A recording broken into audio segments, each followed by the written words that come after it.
আমাদের বেগম খালেদা জিয়া উনি হচ্ছেন গণতন্ত্রের মা, উনি হচ্ছেন আপসহীন নেত্রী, গণতন্ত্রের প্রতীক।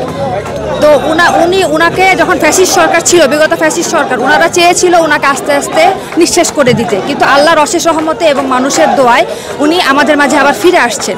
তো যারা বিগত সময়ে তাকে সমর্থন হয়তো মনে মনে করতো, সেটা প্রকাশ করতে পারে নাই, কিন্তু এখন যেহেতু উনি আবার ফিরে আসছেন, এই জন্য মানুষ এখন আরও বেশি খুশি যে আল্লাহর রহমতে উনি আমাদের মাঝে সুস্থ হয়ে ফিরে আসছেন এবং একটি গণতান্ত্রিক সরকার আমরা প্রতিষ্ঠা করতে পারবো।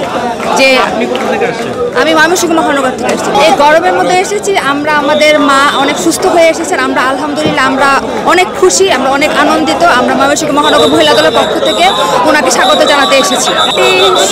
সুখী সমৃদ্ধ বাংলাদেশ চাই, একটি শান্তিপূর্ণ বাংলাদেশ চাই।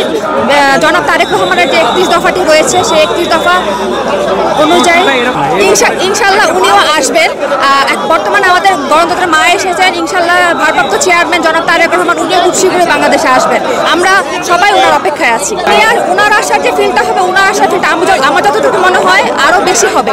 তখন আরও মানুষ তখন বিপক্ষের পক্ষ নেই, তখন অনেক মানুষ রাস্তায় থাকবে এবং সবাই অনেক খুশি হবে উনি আসলে। সবাই ওনার অপেক্ষায় আছে। অবশ্যই অবশ্যই আমরা সবাই অপেক্ষায় আছি।